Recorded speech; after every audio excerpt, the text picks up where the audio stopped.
Okay, good afternoon, everybody. It's Tuesday, March 14th.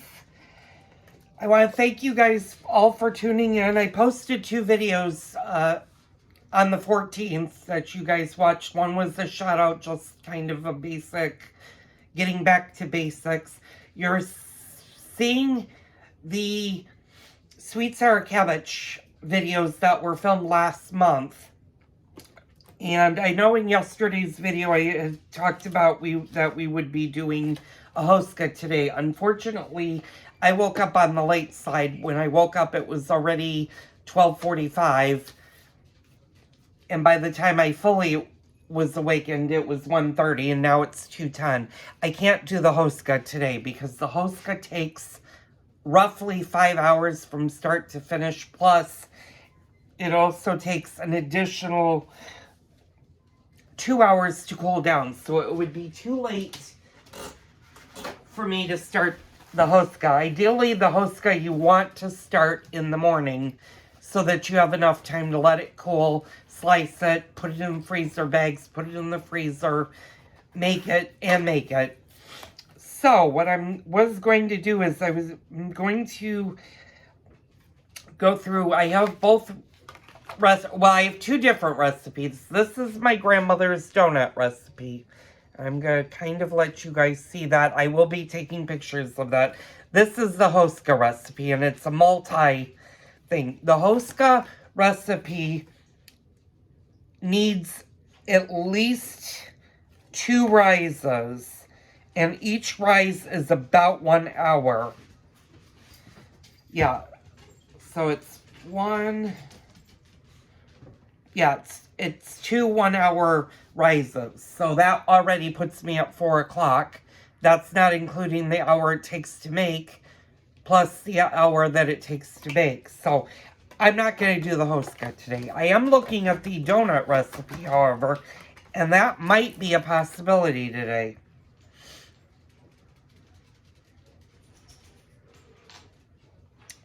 And that really only needs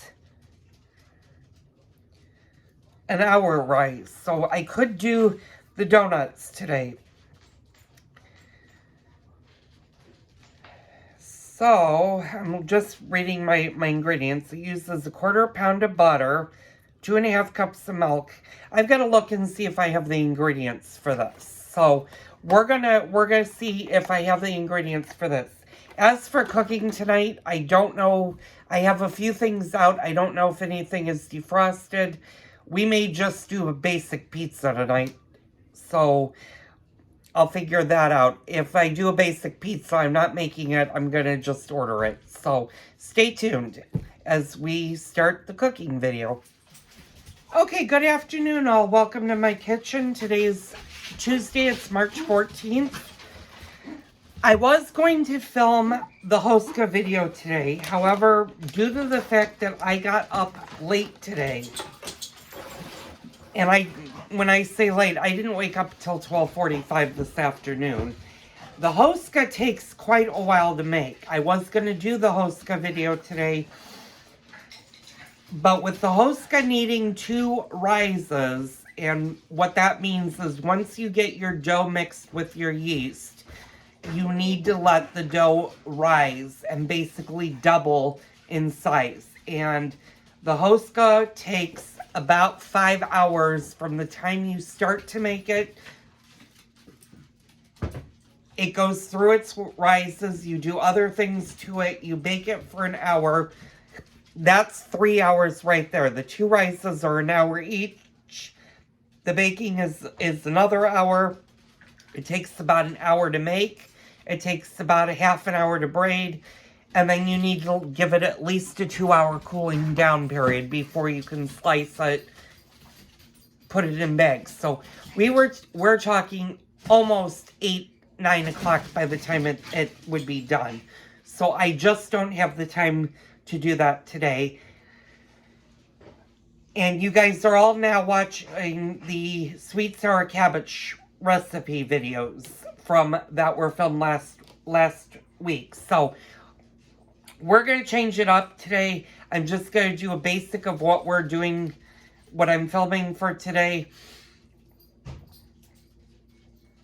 video, we're going to switch it. I'm actually going to do my grandmother, or actually my great-grandmother's donut recipe. And here's the recipe.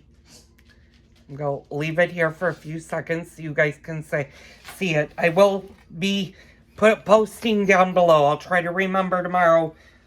I'll have to get the recipe, but I'll write it down word for word so you guys can follow this. So the ingredients that you're going to need is you're going to need a 1/4 pound of butter. And a 1/4 pound of butter, I believe, is 1 stick of butter.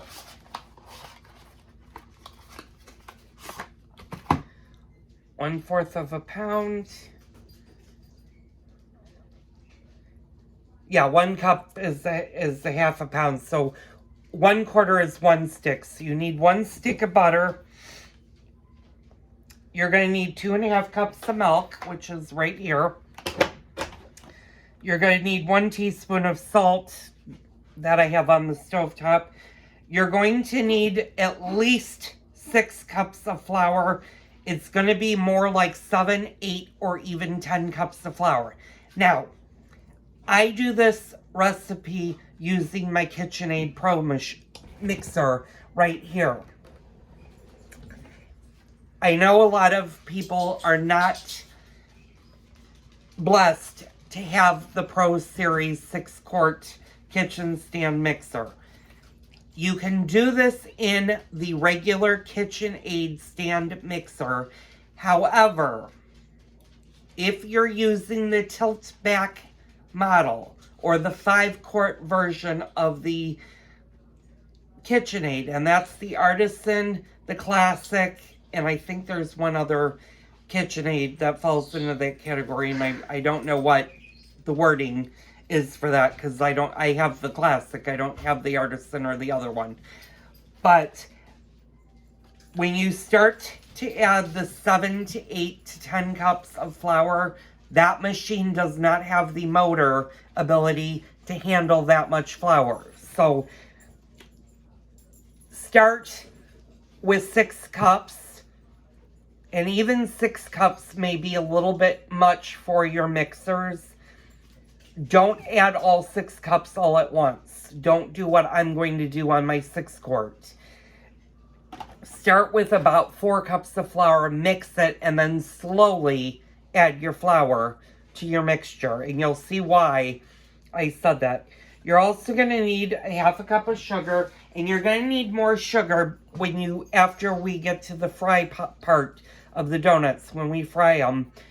Once they come out of the fry, you're going to line them on a paper towel, and then you're immediately going to roll them or put them in a sugar and cinnamon mixture, and that's going to give your donuts a nice cinnamon sugar flavor. Now, you do not need to do this if you're not a fan of granulated sugar or you don't like cinnamon. You can actually omit those 2 ingredients and do a powdered sugar mixture. It's a little bit different because when we get to that point, I will explain the difference between what I do and what you're going to do to make your donuts. You're also going to need 2 egg yolks and 1 whole egg, and you're going to need 1 tablespoon of whiskey. I use Canadian Club. You can pretty much use any brand of whiskey that you want. Just make sure your whiskey is not flavored. And it does not have to be an expensive whiskey. A matter of fact, if you don't have whiskey, you can substitute the whiskey with rum. My grandmother used to do the donut recipe with rum. She did it with whiskey if they had whiskey on hand. And it's a funny thing because my grandmother was not a drinker, nor was my grandfather. My grandfather actually quit drinking in the early 1970s after my Uncle Joe, his only son, was killed in a motorcycle accident. My grandfather stopped drinking alcohol and would just have non-alcoholic beer drinks, or on a rare occasion for the holidays or New Year's, he would have a glass of champagne, and that was pretty much all he did. He did not really drink alcohol anymore. And my grandmother was a very light drinker. She didn't drink a lot of drinks, and whiskey would have not been her choice of drinks. She was a rum drinker. So, let's get started with this recipe. It's you're also going to want, there is one thing I almost forgot. You are going to want a donut cutter. Preferably one that has a hole in it. And I'll kind of show you. I'm going to get close so you can see. This would be the middle of the donut. This will be the outer donut. If you don't have a cookie cutter or a donut cutter, don't despair. I will tell you and show you what you can do if you don't have a cutter. You can find these on Amazon, or Williams-Sonoma occasionally has these. Just look for a round donut cutter. You want at least a 5-inch circumference. I think this is 4.5, so even 4.5. It depends on how many donuts you want. So let's get started. Oh, you're also gonna need a small thing of yeast. We're gonna talk about yeast, and actually, I'm glad I read the thing. This is gonna be a little bit long. This is gonna be a long video. I'm gonna do it step by step.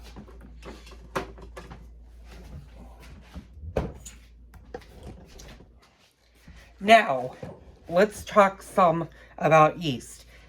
This yeast was in my refrigerator, and this is what they call a fresh cake of yeast. And you always want to look down below their sell-by date, and this is good through the end of March, so I know this yeast should still be good.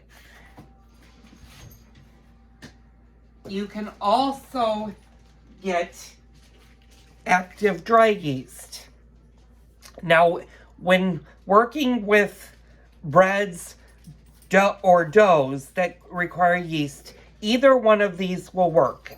I have a tendency to use the fresh yeast versus the active dry. If you cannot find fresh yeast, you can always use the active dry.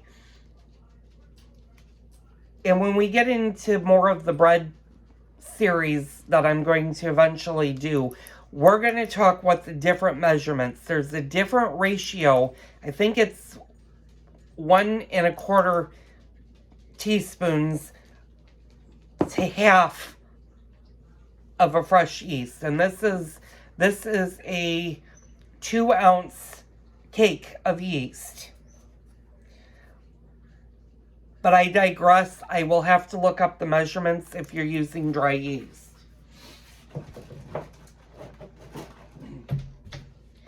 And if you've never used yeast, actually, I'm going to stop the video. I'm going to come back. It's already 10 minutes. I have a 15-minute window. I'm going to come back and we'll pick up the yeast part on the next video.